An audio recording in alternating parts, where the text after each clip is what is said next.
Welcome back, fight friends, to the Shadow Fight Podcast. How is everybody doing today? It is Monday, February 19th here in Calgary, Alberta, Canada. And normally I'd be having classes right now, but it's family day here in, Alberta. I think it's provincial. Anyway, so what that means is we got the day off. And in saying so, I spent some time with my family. Kids, I'm sure it's Alberta. Maybe, yeah, it must be Alberta. Kids also have teachers' convention this week, so that means kids had... I think in Alberta, Thursday, Friday, Saturday, Sunday, and today, Monday off. So it's nice. I got to spend some time with my cub.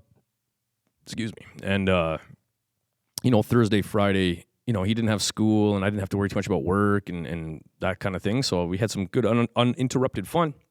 Went mini golfing and played video games, went for lunch, shopping, and all kinds of fun stuff. And then on the weekend, I took the wife and the kid out to Airdrie. And I stayed in a hotel room for Sunday night into family day today. Cool part about that. I've never done that before, by the way. I've never had like a staycation in a hotel or anything like that. So it was really cool that once I left the hotel, I'm normally used to go to the airport and blah, blah, blah, blah, blah. Or it's I got like a 3, 4, 5, 17, whatever it is, hour drive. And you're like, dude, I'm home in 15 minutes. Yes, I can get on board with that. So I had a great, it felt like it went forever, and that's okay, or I felt like it was a long, extra long weekend is what it felt like, but not in a bad way. Just filled it with family stuff because it was family day and family day long weekend. So hope everybody else had a good family day long weekend as well. Okay, guys, before we move on to the podcast, I do just want to take a sec on a serious note here and give my deep condolences to family, friends, and teammates of Ashley AK-47 Nichols. I could be wrong, but from what I understand, or if I got this right, the most decorated female Muay Thai fighter in Canadian history, possibly North American. I don't know that stat for sure, but either way, the fact that you can say it like that, I mean, if you're not number one, you're top 3. It doesn't matter. Ashley Nichols was, Canadian Muay Thai royalty. You didn't mention men or women Muay Thai in Canada without mentioning Ashley Nichols. She's one of the best female athletes on the planet. And she's fought people like Iman Barlow, who I got to witness. So that was I only got to meet Ashley Nichols one time. And that was when she fought Iman Barlow, again, another top athlete in the world, unbelievably decorated. And that was July 2017, if I have it right, and that's when Chris McMillan was making his pro debut. So we went out there. By the way, shout out to Mark McKinnon and Chad Sawyer, who were also out there traveling and fighting as well. And Ashley was the main event versus Iman for the Infusion World title, and Ashley lost by split decision in a fight that I was pretty certain she won. A lot of people were feeling that way. No offense to Iman. She's great. Family's great. Shout out to Mark. Just being honest. I thought Ashley had that fight. In a great fight, by the way. And so, you go to a pub, or we were at a little pub there, and at the end of the night, we saw her, and at the time, I don't know if it was coach or cornerman, but Jeff Harrison, shout out to you. And, what do you say, right? So you could tell that they weren't having the best night at that table. But I still had to make sure at the end of the night I went over there and said my thoughts. Ashley, I really did think you won. That was an unbelievable fight. And, you could tell they were heartbroken. They're disappointed. How can you not be? And that was my only interaction with Ashley, personally. But after news broke of her passing on February 13th, I just remember... I knew who Ashley Nichols was to the Canadian Muay Thai scene and beyond, and MMA, by the way. But when I saw people I got it down here, Anissa Mexon, Tiffany Van Soest, Ashley Letourneau, Angela Hill, these people coming out like, oh man, I fought her, and I looked up to her, and you're like, man, that was, the world took notice when Ashley Nichols was no longer with us. And as far as the Muay Thai community goes, man, what do you say, right? Yeah, I only knew Ashley from the Muay Thai community, and she was the tip of the spear. You didn't mention Muay Thai in Canada without mentioning, I'm assuming it goes beyond, maybe the world. For sure North America, without a doubt Canada, maybe the world, without mentioning Ashley Nichols. And it's going to be a little awkward to move on from this part of the podcast, but I also wanted to make sure this came first. For what I've seen in the last while, what Ashley meant to obviously her friends and her family and her teammates, obviously. The Canadian martial arts scene, the United States, North American martial arts scene, and beyond. And I'm not even kidding. KU Summer Gym had a tribute. Infusion had a tribute. This was an international champion. And man, I guess to finish this off and to move on with the podcast, I would just like to say, right out of the words of her former coach, Jeff Harrison, rest in peace, champ. Before I let you go and we move on with the podcast, let me hit you with a couple Ashley Nichols stats. According to Tapology.com, these are pound for pound, by the way, pound for pound. She was pound for pound of number one of 64 active women in Canada. Pound for pound number one of 12 active fighters in Ontario. She was pound for pound number one of 58 of active fighters in New York City. Check this out. 21st pound for pound out of 997 women in the U.S. What a stat. Pound for pound number one of 136 women in the Northwest USA, and fourth pound for pound of 196 in the U.S. Midwest. And according to AwakeningFighters.com, Ashley had a combined combat sports record, jiu-jitsu, boxing, MMA, anything, of 68 wins, 14 losses. Three-time world champion, IFMA world champ. And again, my condolences, my prayers, my positive thoughts and energy. Anybody that had anything to do with one of Canada's best of all time, my heart goes out to you. Moving on. And I'm okay with it being a little awkward moving on.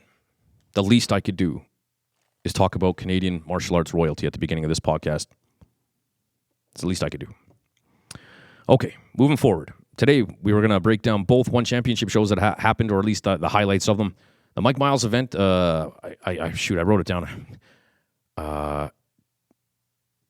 It was called Confrontation, but a Challenger Muay Thai series or something, I apologize. And a little bit of UFC talk. I didn't get to hit that one, to be honest. But first, before we go anywhere, do me a quick favor. If you could hit me with a like on any of your social medias or anywhere you listen to your podcasts. If you want to go one step further, you want to share the podcast with a family member, friend, or foe. Again, who knows? You share it with a foe becomes friend becomes family. Who knows? But it all starts with sharing the old Shout Out Fight podcast. And please remember, this is a 5-star podcast. If wherever you're listening to this, you get 10 stars, 300 stars, make sure you just go all the way to the right. Light them all up. I'm going to be happy. You're going to be happy. Jay, you came in. By the way, I tried to do this podcast earlier today. I forgot an SD card. Forgot my fancy lights. So it's family day. Nobody's out here in my old school parking lot that's out here. Just my car. It's almost 8:30 on a family day Monday. That's 5 stars. Minimum. And of course, in the words of my band B Kong, only the real ones subscribe. So do me a favor, make sure you're a real one and subscribe to the old Shout Out Fight podcast, the old. I have no idea why I'm dropping those today. A couple quick shout outs before we continue on here. I want to give a shout out to KOK Muay Thai. I really appreciate you being patient with the shirts and everything, rocking them, and you ordered a lot, man. I really appreciate that. You can order them through me or through the website, www.arashido. I'm sorry, that's my gym. You can order the shirts from www.shoutoutpodcast.com. If you go to arashido.com, you might get to see my bio from probably 15 years ago and maybe see pictures of my location. However, you're not going to be able to get a shirt. Shoutoutpodcast.com or get a hold of me. James Tyler. James, we've become friends, or at least I think of you as a friend. I hope the same. But from the podcast, he messaged me. We started talking. He came to a fight card. He's friends with Vinny Shorman. That's my friend too, by the way. And it was awesome, man. It was awesome to see him. He comes in his Shout Out Podcast shirt. He's cornering a fighter. We had a phenomenal fight too. And it's cool, man. Shout out to you. Shout out to Duvall as well, who was also in the crowd wearing a Shout Out Podcast shirt. I'm like, do you not have yours yet? Come on, get with it. My closet is full of them. I need you guys to order these. Now, and again, Duvall, I apologize. I didn't get to see you that day or on Saturday night. At the Mike Miles fight card. Shout out to my family as well. Just had a good family day-long weekend. Really enjoyed it. And Sandra Bastian, again, one of Canada's most decorated, winningest, I was going to say female. I don't even think I need to say that. Muay Thai champions, fighters coming out of this country. We used to train together when I was like 17. Not sure if you guys follow the podcast at all.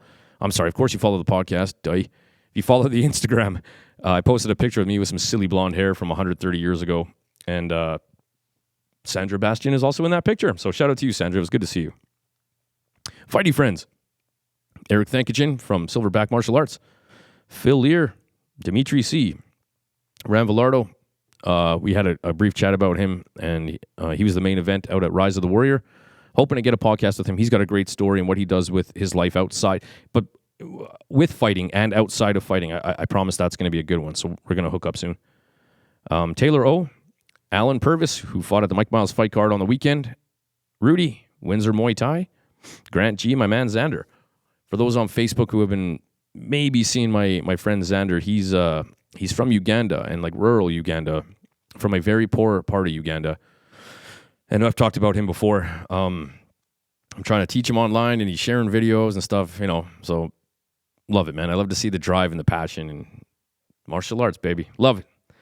Okay, guys, we got some events coming up. February 24th, Exceed Muay Thai here in Calgary has a smoker event, and I'm sure it's that's like this weekend. So I'm sure it's all raring to go. Oh no, yeah, this weekend. And so go watch. Good luck to, I know, Bella, Beast Mode Bella from Arashido Martial Arts. There might be another one fighting, but go get her. March 9th, the Palace Athena women's MMA event and kickboxing K1 Muay Thai, I think I see. I think that's happening, in Calgary, Stampede Park, March 9th. And I see Steph Quiggs fighting on that. Sahez is fighting on that from Elite. Steph from Team Smandich. I see Brenda Vargas is fighting from Ontario, training under Eric Rocha. Shout out to both Brenda and Eric. I like those people. Those people. I like them. And I think that's all I got right now. But anyway, man, the production that they put into that fight card is unbelievable. Also on March 9th. So yeah, again, Palace Athena. I'm sure you could visit the website. Awesome production, great show. Women only as well. I think it's a all women's fight card for International Fight Week, International Women's Day. I think I'm assuming that's how they're coordinating that, as well as another event. We'll get on it.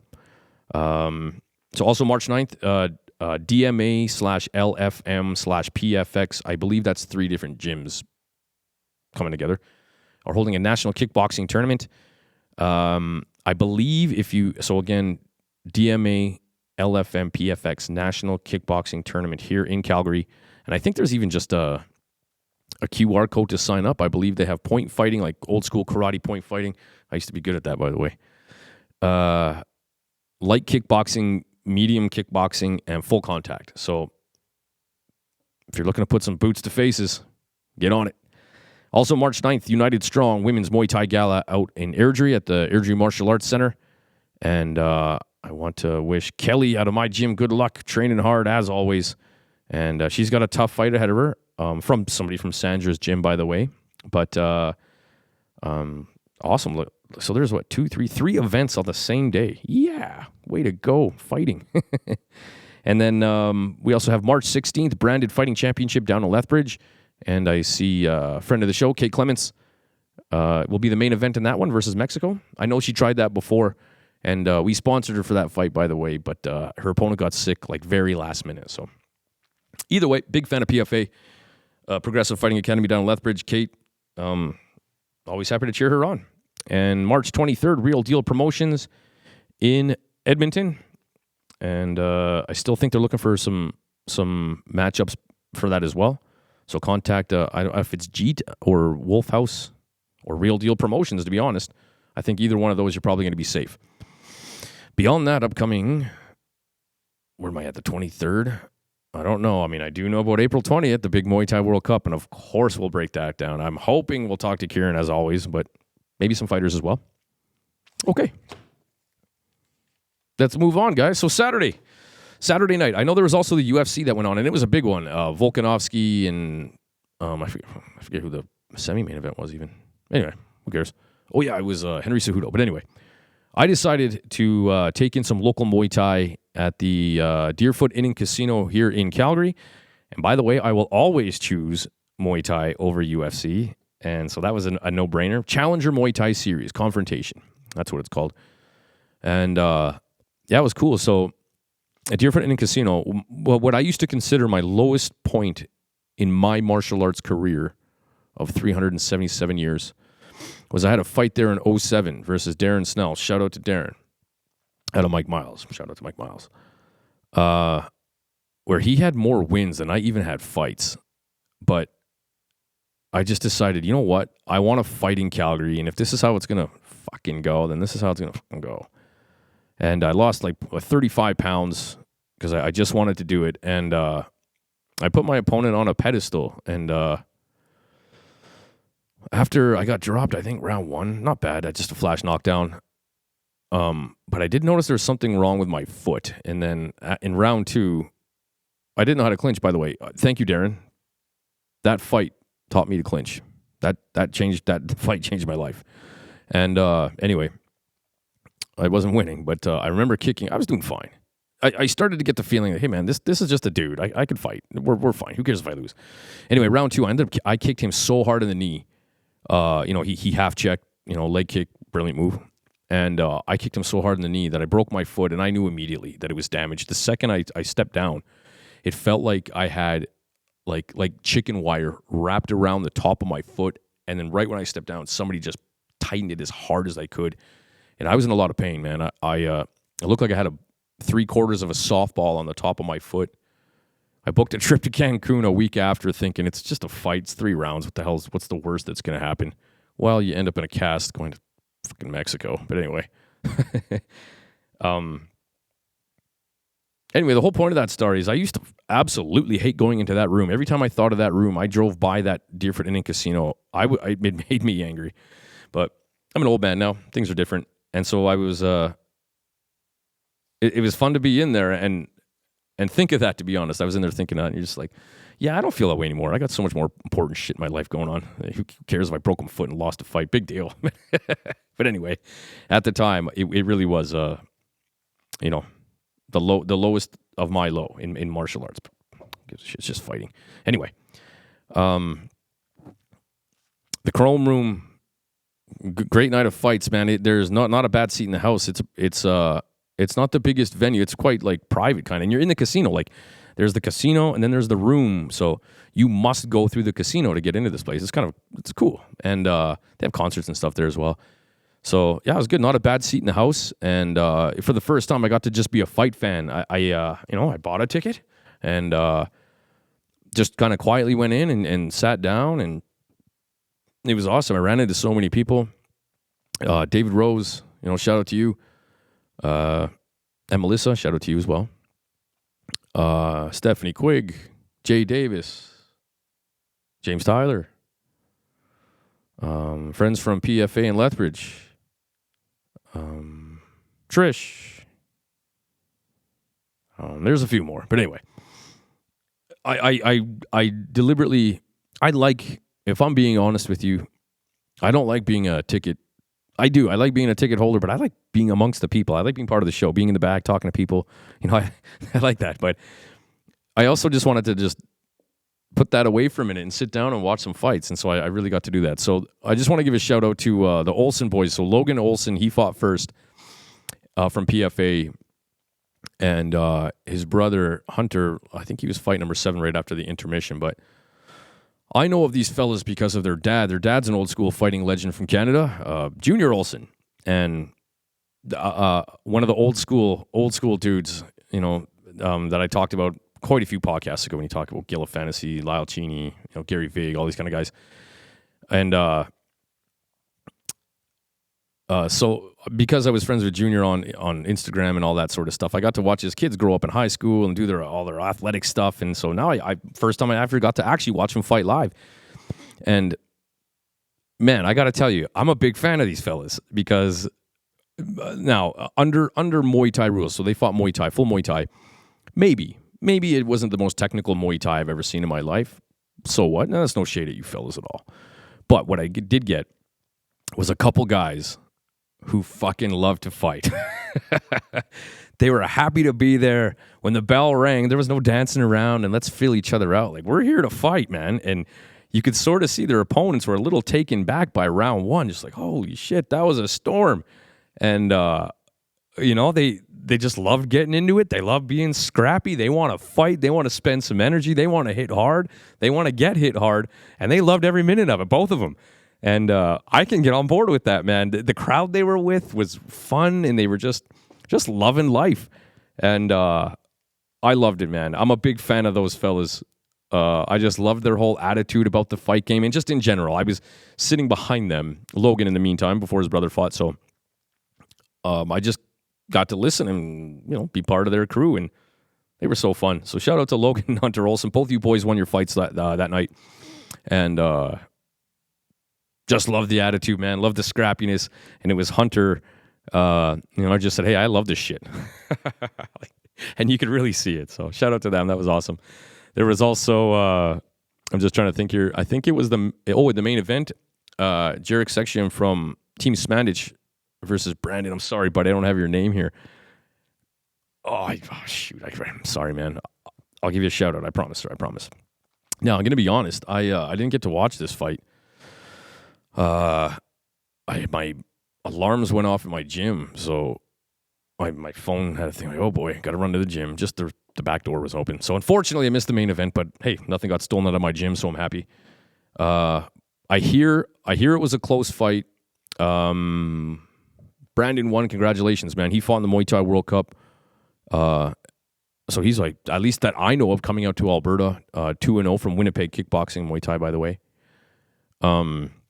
Love to see him back out. Muay Thai World Cup is April 20th. I don't know if he's got a fight yet, but making waves, man. And he's fighting good fighters and beating good fighters, by the way. So congratulations, Brandon, winning your main event there. I'm sorry about your last name. I'll get it, bro. I promise. Shout out for you. Next one.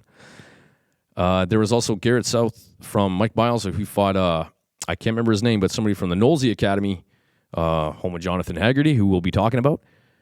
And good hard clinch fight. That one went 5 rounds. I'm just trying to go through some fights here. David, and there's another one, buddy. I'm sorry, man. Jovanovic. I'm sorry, man. I'll get it. I promise. He had a good fight as well. Versus Airdrie Martial Arts was out there. They had, I can't remember his name. Anyway, they had a couple fighters as well, and they're a hard-nosed group out there. Anyway, I had a lot of fun. It was nice to go back and be a fan again. Just sit down and have a rum and coke and just cheer people on. I really enjoyed it. I think I don't know. I suppose since 2007, since that fight I was just talking about myself. I guess that was only my 3rd time going there in that room. I could be wrong. Maybe it's 5th. I don't know. I'm an old man. Why did I even say that? I got no idea. But anyway, it's a cool little room. Cool room for fights and concerts and all that good stuff. So anyway, shout out to Mike Miles, Lindsay Ray, who I saw in the corner. Fight time, I just don't want to bug people. Everyone's busy, especially now that I'm even when I am working at the Muay Thai World Cup, I don't want to bug the fighters and the coaches. I get to sit and talk in a suit, and the worst that happens to me is I sweat through my clothes. But you guys are fighting in your underwear up there, so I just try to kind of leave people alone. I do my job, get my homework done, and like, okay, I'll let you do your thing.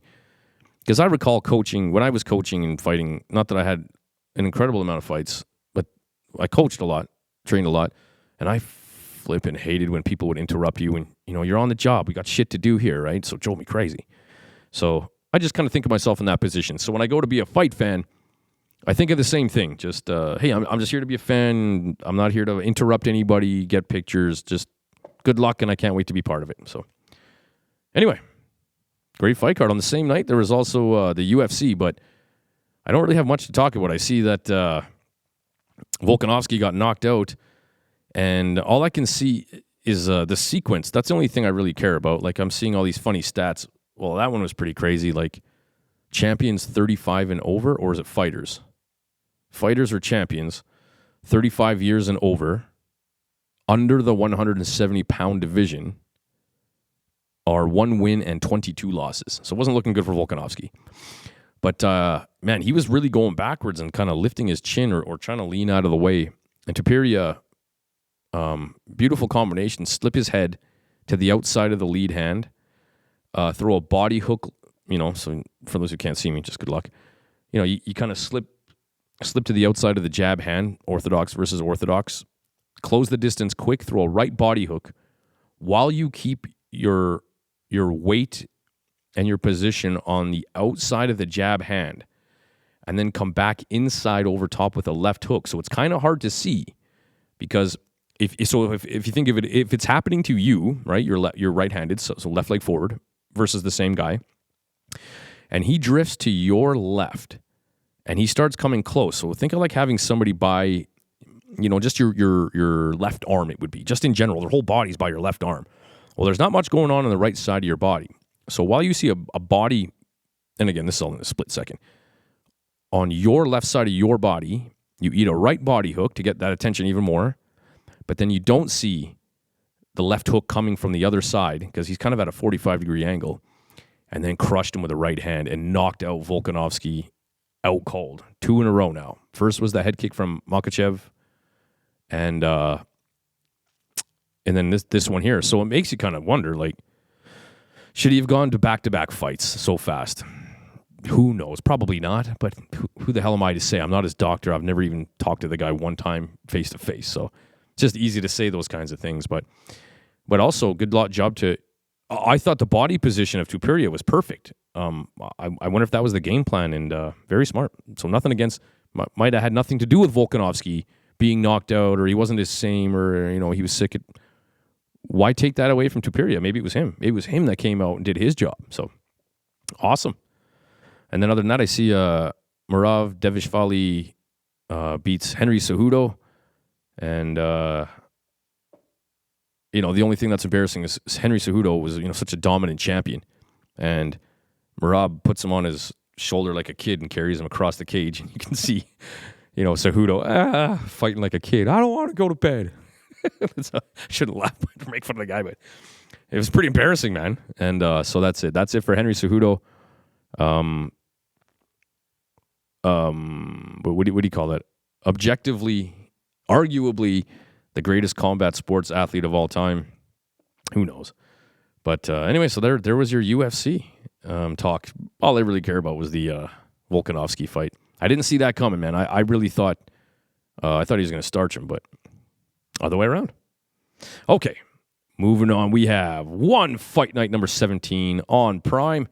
In the main event, the one bantamweight Muay Thai World Championship belt on the line.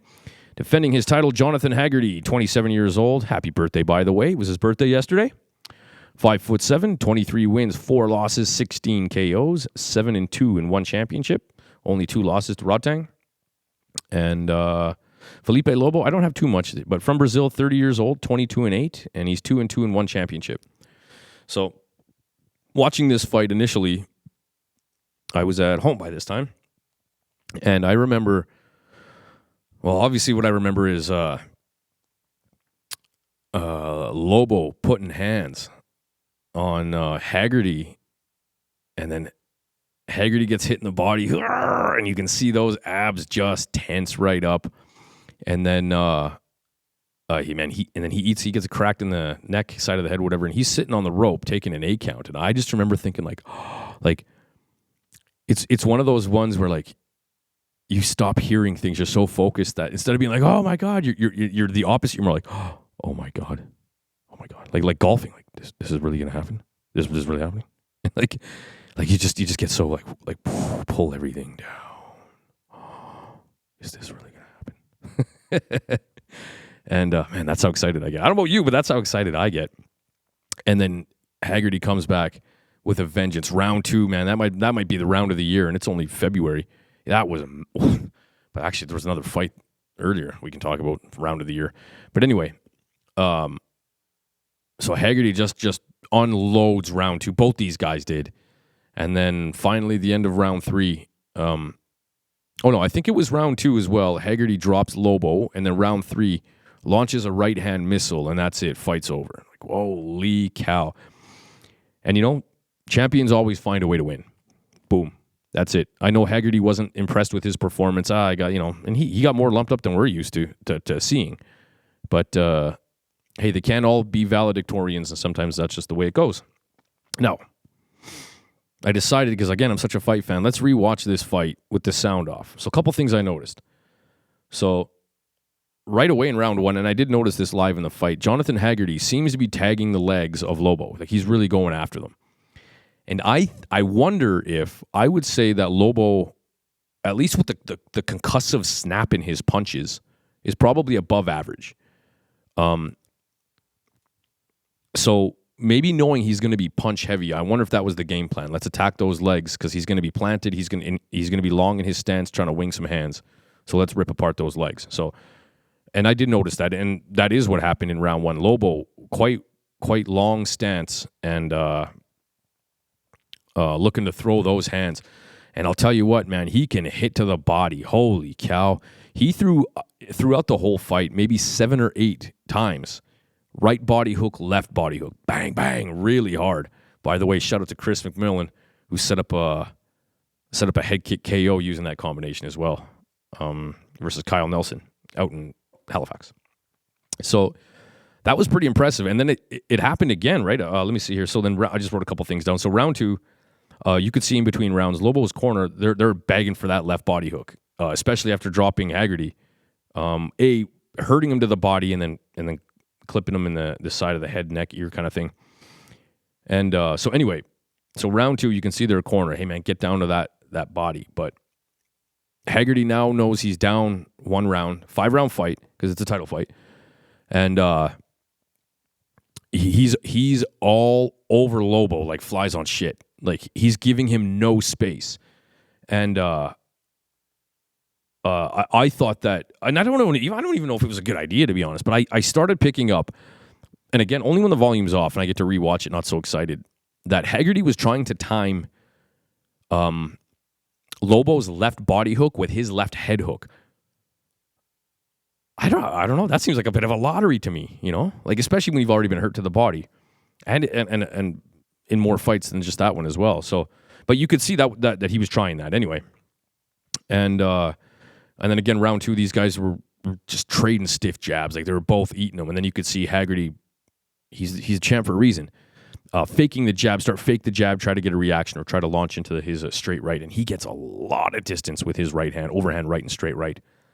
But I also thought that, so I thought in round 2, it became a little apparent to me that in the chaos, Lobo's got his hands down. He's kind of abandoning his stance and, just biting down and going for it. And Haggerty, although kind of doing the same, I thought was trying to find or put on his thinking cap, download information, as a lot of people like to say, in the chaos. And so he was consistently coming out of the better end. Now, there were some good exchanges, don't get me wrong, in round 2, Lobo, but it was all hands from Lobo. And he had a few good exchanges where he clipped Haggerty a few times, but it just felt like right as things were maybe going to shift a little too heavy in Lobo's favor, Haggerty would pick it up and really take over the exchange and sometimes even spin him in his own. He's getting beat up in the corner. Haggerty is from Lobo. And he spins Lobo in the corner while they're exchanging. Like, is that teachable? I guess, but the kind of poise and confidence and IQ you got to have to be able to do that in that chaos is pretty intense and super impressive, obviously. And then round 3 was the end of it for Lobo. Haggerty did a good job, left inside low kick, and then just as Lobo was coming in to counter his hands, Haggerty throws a straight right down the pipe, and he's kind of looking down at Lobo, taunting him, and he kind of had a feeling it was over, and it was. The ref stepped in, stopped the fight, and you're defending Muay Thai World Champion. You're defending Bantamweight World Champion, Jonathan Haggerty. So, a couple things about this fight. So again, we can talk about this. It doesn't have to mean anything, but Haggerty gets dropped to the body or hurt to the body again. Now, who the hell am I to say? But you hear a lot of people, and I think Liam Harrison, he said it on several podcasts, including this one, episode 100. I can't reach the thing. Yeah, woo, yeah. Episode 100. You can't have a shell. Like, you can't play that game in one championship. If you have a shell, you're going to get clipped. And Haggerty was really on the shell. And he does have a very high guard, which is beautiful, by the way. His stance switching is beautiful. His guard's beautiful. But you wonder, is that what's doing it? Like, his elbows are high, his hands are tight to his head, which is allowing opponents to come in, which allows you to really dig into the body and to the head, which Haggerty ate a few of. I don't know, but I would say from what I can recall, I don't remember another fight per se where I saw a guy in 4-ounce gloves, one championship, I guess specific, just shell up like that, like straight, like Muay Thai shell, with like kind of big glove style. And it did catch my attention. So anyway, I don't know if that has anything to do with anything, but it definitely allowed Lobo to get inside the right body hook and left body hook. That combination, he had to have landed 7-8 times in that fight, by the way. But boy, just a slobber knocker. Fight of the year, round of the year, who knows? But woo, boy, that was fun. Congratulations, Jonathan and General Haggerty. So then you think, oh man, I can't wait for the mic. He's going to get on the mic. And then he calls out Andrade for his MMA belt. Wop, wop, wow, wow, wow, wow, wow, wow. Let me just talk about me personally. I guess if you're the champ, you're Jonathan Haggerty. You're one of the most recognizable faces in combat sports at the moment. Maybe you can do whatever you want, but you haven't had an MMA fight. How do you go right to the title? Shouldn't you have to have 1 or 2 in there? Maybe, or I don't know. But I don't want to see that fight whatsoever, man. Look at who Jonathan Haggerty is. Look at who he's beat in his very short professional career. And then look at the matchups who are next. Now, we hear Nico Carrillo, and he keeps talking, trying to call out Haggerty. And Haggerty will not mention Nico. I wonder if that's on purpose. Like, they're trying to keep, I wonder if one's trying to keep them quiet, like, guys, listen, you're going to be fighting in the UK. Let's not get this going right now. Just keep it quiet, and we'll figure it out. I wonder.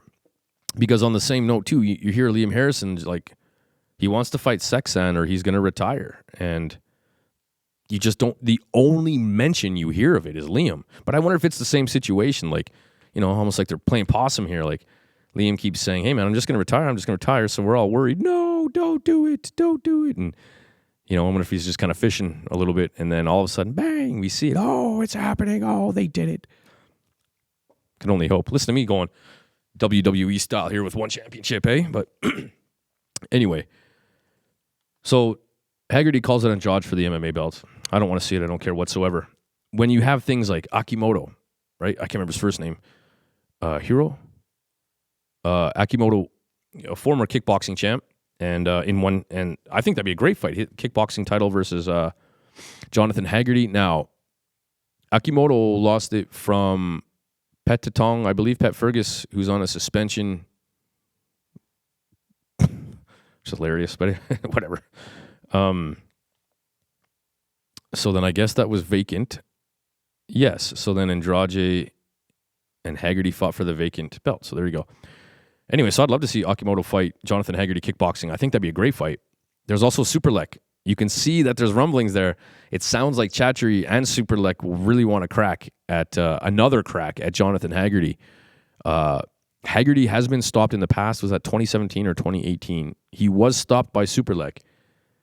But a lot has happened between 2018, 17, and today. So who knows? But both these guys have just gone absolutely skyward with everything. Fame, fights, knockouts, championships. I'd love to see Superlek Jonathan Haggerty. I'd love to see, yeah. Go watch that fight. It was on a Yokow show. It was an old one, but if you want to see at the time, or if you have an idea how they match up, go watch that fight. Now, there's also Rodtang. I know they talked about a trilogy. I always think of it as how a trilogy should kind of have to be if you're 1-1. If you're 0-2, what the hell's the point? Personally, at least, I don't know. I just don't think it's. I don't want to see that fight. Rodtang. I don't know. There's so many other fights for Rodtang. He's pulled out. He's done whatever. I'd like to see Rodtang fight Superlek again. 5 rounds for the title like it was supposed to be, but Superlek came in overweight. And, of course, Nico Carrillo. I'd like to see that fight. Now, before this fight, the last podcast, I did say that I think Haggerty loses to both Superlek and Nico Carrillo.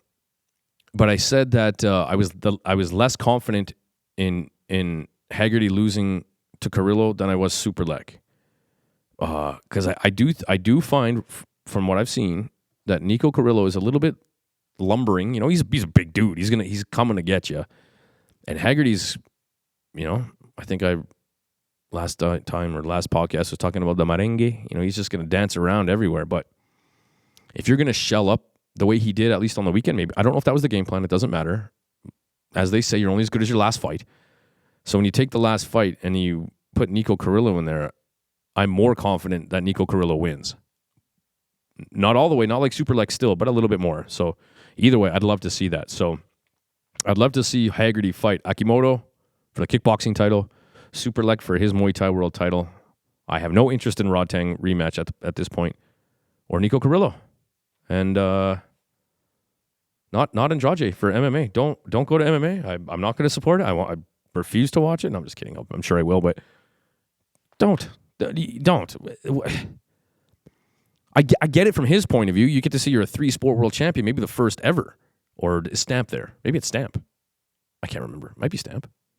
Anyway, I get it for your own legacy. It just doesn't do anything for me. That's the important part, right? So, anyway, there you go. And then Felipe Lobo, what does he do next? I'll tell you what, man. I think it'd be kind of fun to see him fight Alberta Ramazanov. He's ranked a little bit higher. Although ranking doesn't really seem to matter. What about Nabil Anan, who Superlek absolutely destroyed? Maybe Ferrari Fairtex. So there's a couple good fights out there for him, but I'd like to see him fight Alberta Ramazanov. I know he had a suspension or whatever for getting in Haggerty's face. Was that the last fight or the fight before that? I don't know. So Felipe Lobo, man, Demolition Man, and for sure that is his nickname, and his hands are something else. But, ooh, buddy. Okay, that was a fun one. How about you guys? Let me know. Who do you want to see Haggerty fight? Maybe it is Andrade. I don't. That you get to choose. That's your choice. Anyway, and then in the semi-main event we had Samapet Fairtex. This is a rematch versus Mohamed Rabah, and I keep making fun of that whole fight. Mohamed knocks down Samapet, and then decides 15. Once everyone's left the stadium, they went home. They're having their 8 hours of sleep. Dad, he decides to go knee him in the face then. Just joking. But obviously, Samapet Fairtex, Thailand, 29 years old, 5'8", 126 wins, 20 losses, and versus, by the way, his last 5 were Mohamed Rabah, so twice, because this was the rematch. Gaunar Fairtex, Julio, nope, Felipe Lobo, and Riti Wada. And it went in this order, his last 5, including Rabah. Win, loss, win, loss, win. all by knockout. Win by KO, lost by KO. Win by KO, lost by KO. Win by KO. And Mohamed Rabah from Algeria, 26 years old, training out of Venom Muay Thai, I believe that's what it was. 6'2", my goodness, super tall. 14 wins and now 1 loss. And both his 1 championship fights, so he's only had 2 fights and 1 championship, and they're both against Samapet. So big set of balls, man, to enter 1 championship versus Samapet. So you got to wonder if... so, by the way, Rabah, if you look at the weigh-ins, he was crying, and he was at the last second to weigh in. And so he came and weighed in and was crying at the end, like he barely made it. And he's so tall. That's got to be a tough cut. But makes sense. People are like, why is he crying? Who cares? But I was reading that apparently he was very ill, like that day, the night before, throwing up. Like he was very sick. Not that it really matters because hands of stone or hands of Samapet. Man, really, really calm. And then Samapet, I mean, he's in good shape. Thai boxing champion, by the way, so he's got hands to throw. And boy, he uncorked a left hand just so fast, didn't telegraph it or nothing. And caught Rabah and knocked him down right away. And and again, like happened right away and the fight was over. Like, I don't know if that fight went 30 seconds. So I'd love to know what Samapet was thinking leading up to that fight just before punching him and knocking him down. You know, like, I wonder if that was part of the plan. Anyway, I'd love to know. But I've been hearing also rumors, I think it was just on Twitter, X, or whatever you want to call it now, that a lot of people are wanting to see Carrillo fight Samapet Fairtex. I get it. You know, Samapet's like, he's always like ranked number 1, ranked number 2. Like, he's on the doorstep. And then, you know, he got knocked out by, you know, Lobo. And, you know, he's just always on the doorstep. So it sounds like people want Carrillo to have 1 more before he fights for the title. And I could probably, I don't know, man. You knocked out Nong-O. You knocked out Muay Thai right before that. I get where people are coming from. Like, you know. But anyway, I do think that would be a good fight.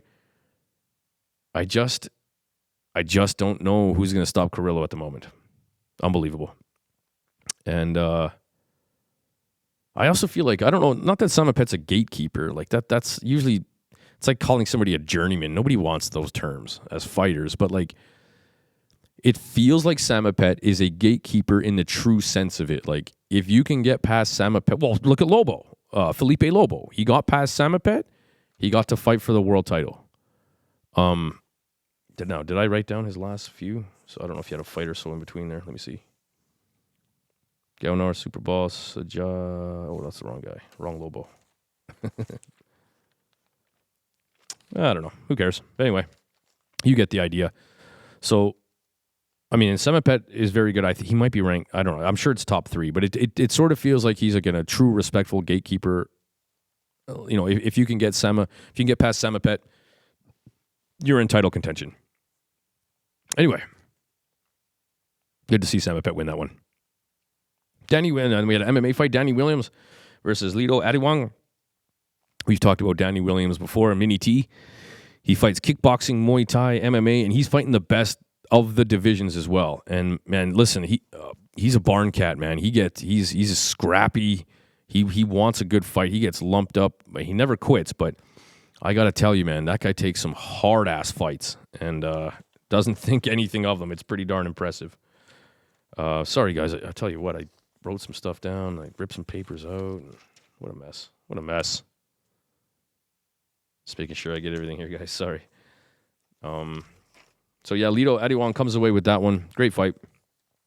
For MMA anyway. Just so fast, that Lito Adiwang. I don't know much about him, but my goodness, dropped Mini T a few times and just crazy fast. His angles are something else.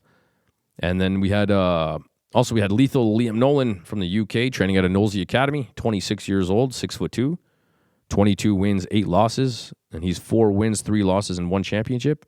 Roar Combat World Champion, as well as, I think, another international or something like that title. I can't remember, decent one. His last 5 were Nazet, who he just fought, Ali Aliyev, Eddie Abasolo, Sinsamut, and Kim Kyung-lok versus Nazet Trujillo. So if you remember in the last podcast, I didn't have a lot of info on this guy. I didn't really know anything about him, but 34 years old from Spain, 5'11", 49 wins, 10 losses, and he's 1-1 in one championship. His last fight was a loss to Rung Ravi, which was Sitsong Pinong, which was his one championship debut. But he's also fought like RWS tournament champ Tananchai, UK star Josh Hill.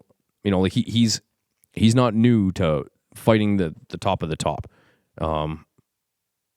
Anyway, but fairly new to me. So if I remember, I wanted to try to watch this one before this podcast. I'd rewatch it again. But interesting matchup. Nazet really... Well, I think it was, I can't remember what round, but Liam Nolan tried to throw, I believe it was, so he's southpaw, Liam Nolan tried to throw a lead elbow, but instead just, I think that's maybe a hook, right hook. But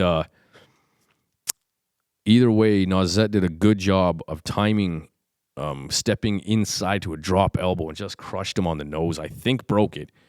But Liam Nolan was getting a little busted up from Nazet. And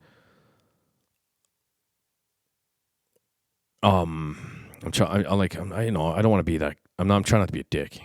Like not on purpose either. But it feels like since the knockout from Sinsamut to Liam Nolan, Liam has been very gun shy. Like he has all intention. Like he gets just into range, and you can see he just decides not to pull the trigger. And I thought it was kind of telling. Who knows? Like again, I'm only. Just from patterns and what I know of history of being in the sport and being the biggest fight fan you've ever met and blah, blah, blah, blah, blah, blah, blah. I thought it was a little bit telling, possibly. I don't really know. But in between, I don't know what round it was. In between rounds, I could hear Christian Nolsey. Everybody can. You can rewatch it. Telling Liam, you have to believe in yourself. I believe in you. I don't know anything about Liam. I know he's a fucking stud. From people that he's fought to people that he's trained with and sparred, who I know personally, who can confirm that.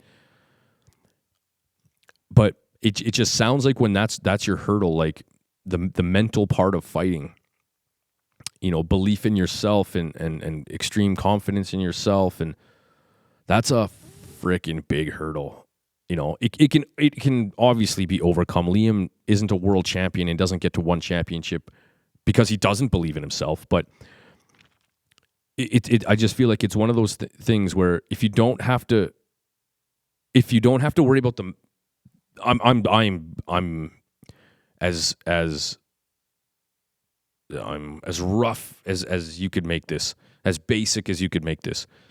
When you don't have to worry about the mental side of your fighter, you know, about their confidence, their belief, their whatever, you know, their emotions, it definitely makes a trainer coach's job easier. That it's a fucking big hurdle to try to get over that mental thing. But believe me, I know.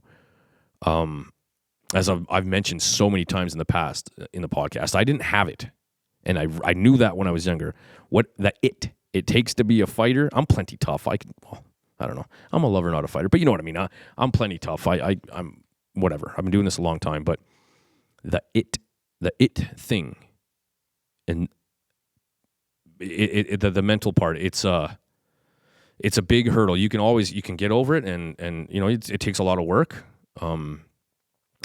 But I just thought that maybe that sentence was a little telling as to why maybe Liam has been gun shy his last couple fights. So anyway, I'm sure he'll get on the right track. He's a phenomenal fighter. He's in great shape, and he had a very quick rise. That might be part of it too. He had a very quick rise, and who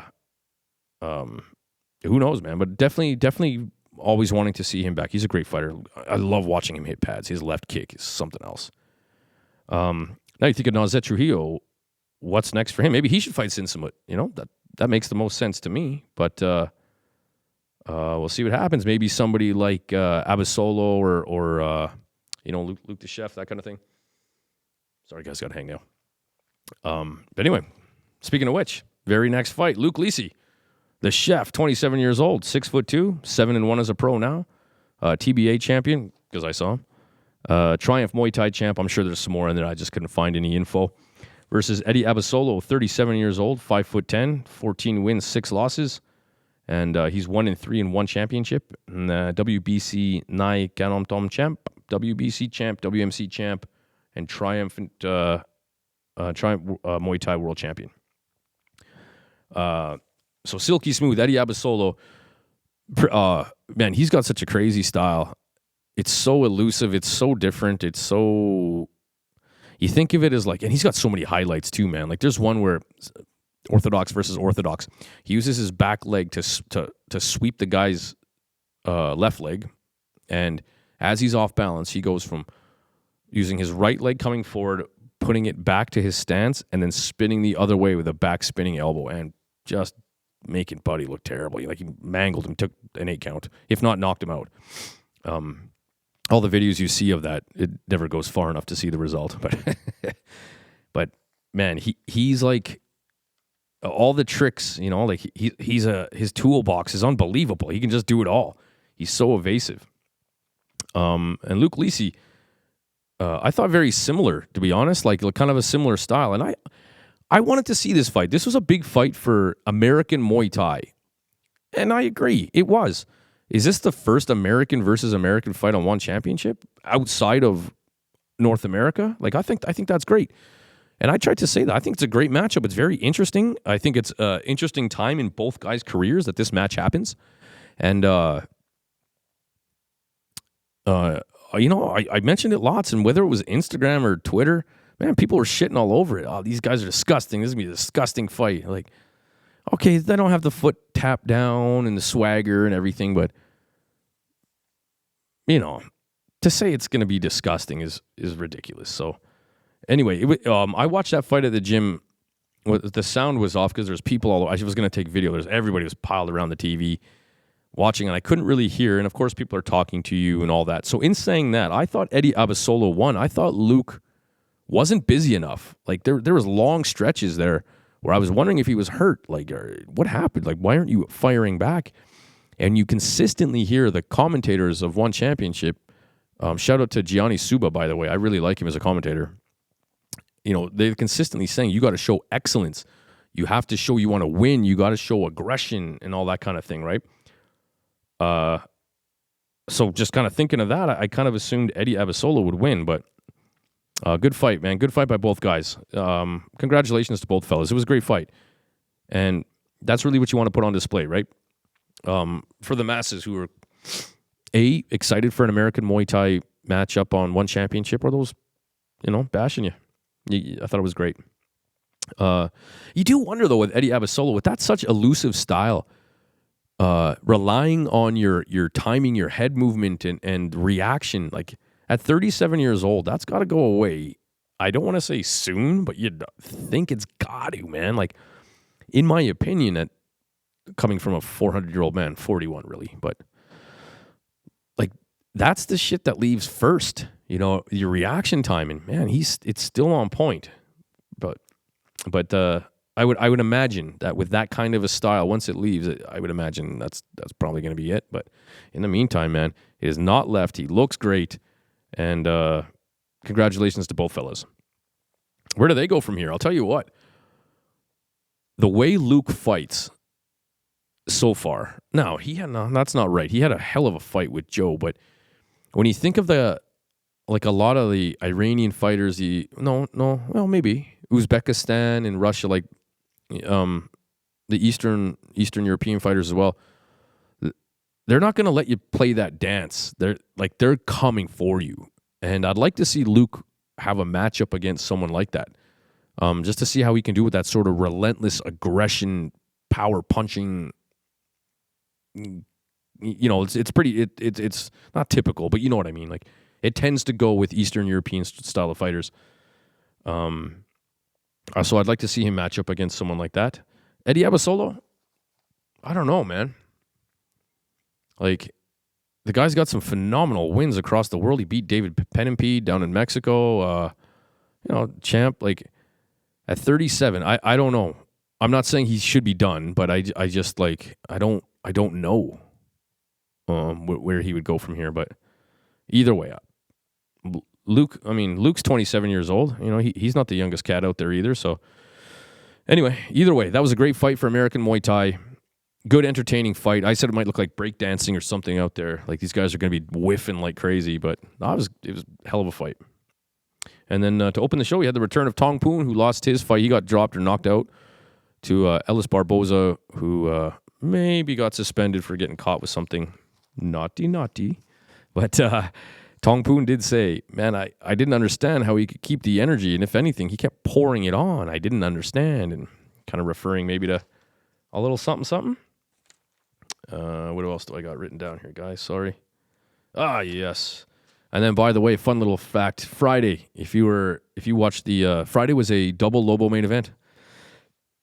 The morning card, if you're in Calgary, had Julio Lobo, and the nighttime main event, Felipe Lobo.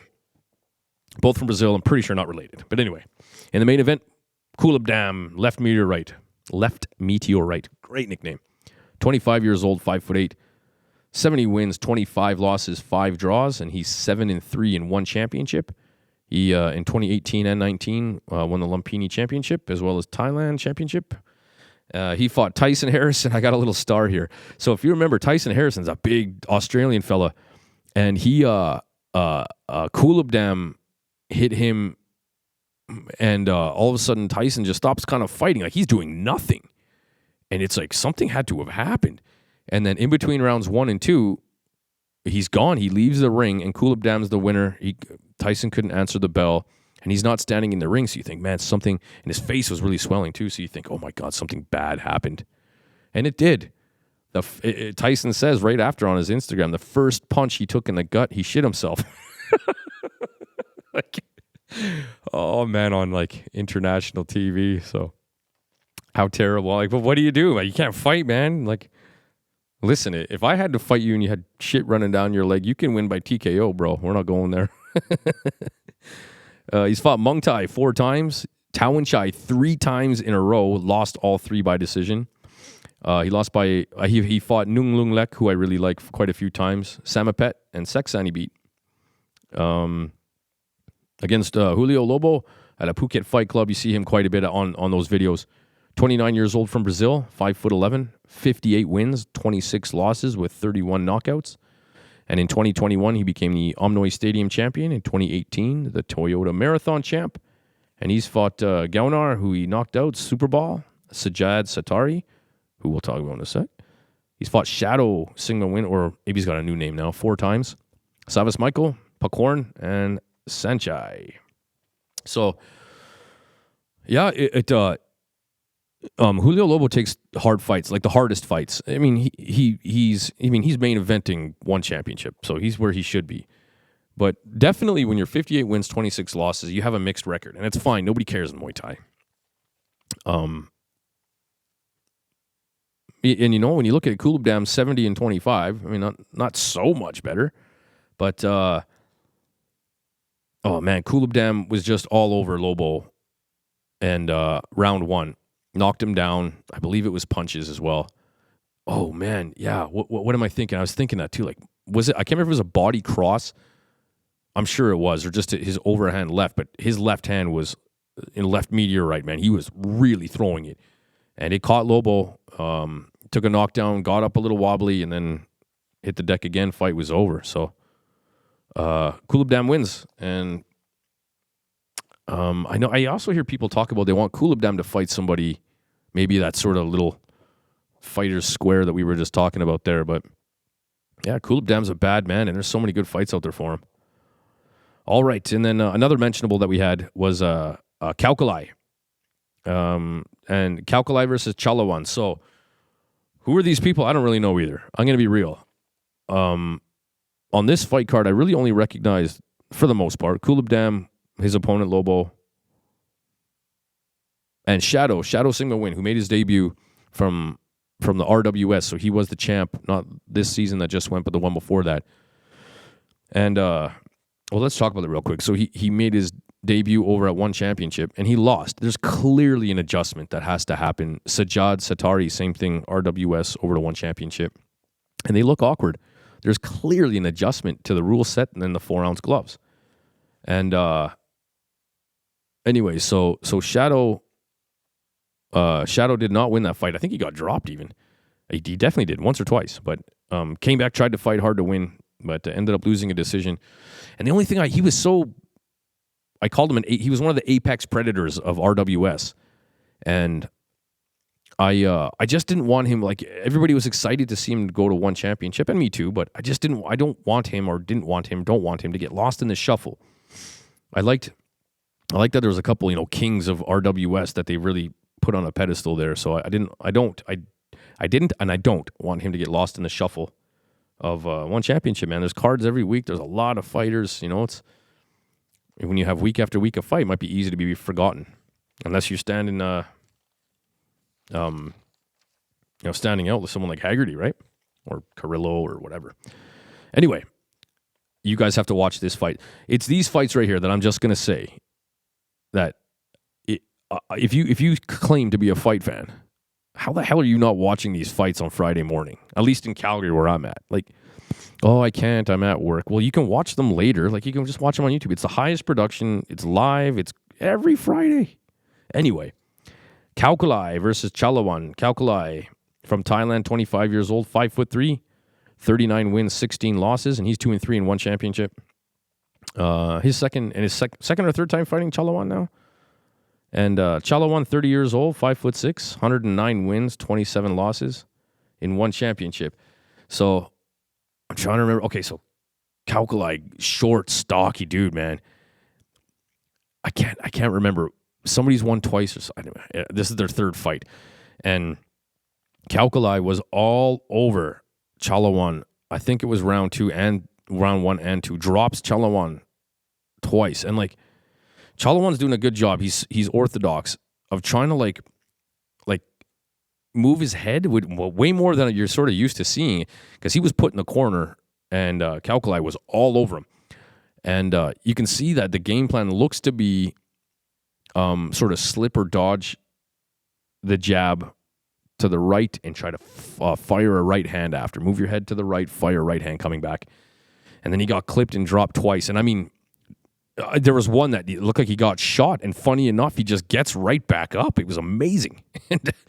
and the crowd was going crazy. This is one of those fights in one championship that are like memorable for life. Anyway, and in the end, Chalawan, who looked like he was in trouble for the whole damn fight, ends up knocking out Kaukulai. And it was one of those crazy comeback fights. And just so exciting to watch. And again, so I've said this before, you think that's not real Muay Thai there, it's not real Muay Thai. And the 4-ounce gloves, and it's the game plan. And I've said it myself, right? Do you prefer the 4-ounce or the old? And I love both. But I think it was this fight where I was like, you know what it is? At one championship, that you hear them all the time, you have to go for it. You have to. And it's like, you don't. So one championship now has been going on 13 months as far as the Friday fights. And you don't see heart like you do in one championship, especially the ties. And I kind of slightly came to that conclusion. One championship is a show of heart. Maybe it's not the Muay Thai I'm used to, the old school point system and the style, and roll up your shorts, and round 4 you do this, and round 1 and 2 you do that, and the game plan of the fight is great, but it feels like a draw to one championship is to show the heart of a Muay Thai fighter.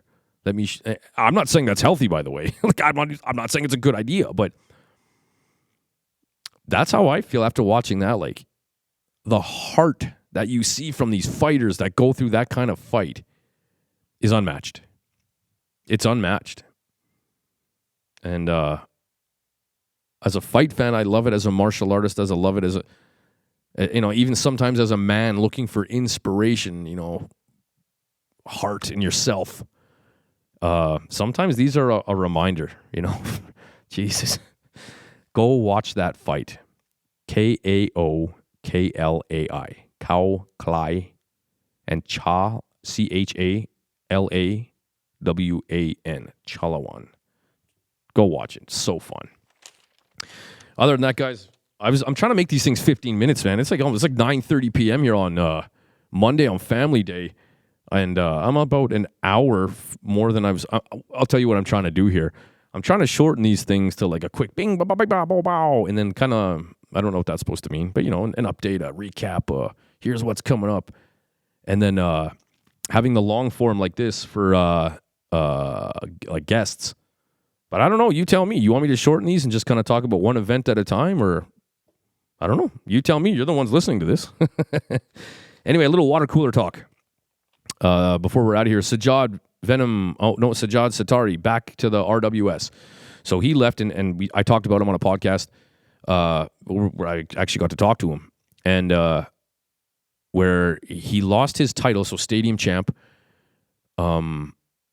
to I think a relative newcomer or last minute replacement, and then I think there was a next fight where so he lost a decision which he clearly should have won, and then the next fight was pissed that he didn't get a bonus for some reason. I don't know. So he felt that he was starting to now become unfairly treated with the RWS, and he wanted out. And so he went over to one championship. Didn't have the greatest looking debut, but that's okay. Broke his hand, so he hasn't fought since. And I think just today or yesterday announced that he's patched things up with the RWS Rajadamnam World Series, and he's back. He's going to leave one championship and go back to the RWS. I love that there's competition between these two companies, and I'm also now starting to see some people are not suited for the 4-ounce rule set. Some are, and the other way, some do it better. Look at someone like Sexan, man. He's made for those 4-ounce gloves. And some are better at the traditional, although not so, there's still 3-round fights at the RWS, but open scoring, but maybe a little more traditional Thai boxing. So congrats. I'm happy to see Sajjad back there. Again, another guy who's got highlight after highlight from the RWS. I would hate to see someone like that not be propped up like where he would be at the RWS. And again, no talks of Nico Carrillo or Liam Harrison and Sexan. And again, I wonder if that's a ploy. Like, gentlemen, let's not do this yet. It's a little too early. Let's get something announced first, and then you guys can go off to the races talking all the shit you want. Who knows? And then just some fun boxing news. It looks like Ryan Garcia and Devin Haney are finally going to get after it. I don't like both fighters. I don't like Devin Haney. I don't like Ryan Garcia. So I'll watch a highlight. There's no way I'm paying 70, 80, whatever bucks it is to watch those guys fight. All right. Well, there you go, guys. So some one championship fight talk. The Mike Miles fight event on the weekend. Challenger Fight Series confrontation. 2 one championship cards. Yeah. There you go, guys. And again, my condolences to the Nichols family, teammates, friends, and the Muay Thai community lost a real one for sure. Speaking of the Muay Thai community, not friends, family. I mean, of course. But all right, guys. So that brings us to the end of Family Day. I hope you enjoyed the podcast. I'm hoping to get Tim Lowe on here. Maybe have to do a video on that one. Ram Villardo, and hopefully a couple more. But in the meantime, we got one out. I'm going to try to keep doing these things on Mondays. I know I said that 2 years ago, and I've maybe done it 3 or 4 times. But here we are. Okay, guys. Enjoy Family Day, and hopefully the podcast will get you through a tough work week, and we'll see what brings. We'll see what next. Let me try that again. There's a podcast for you guys to help you get through the tough work week, and we'll see what next week brings. All right, guys. Thanks for tuning in to the Shadow Podcast.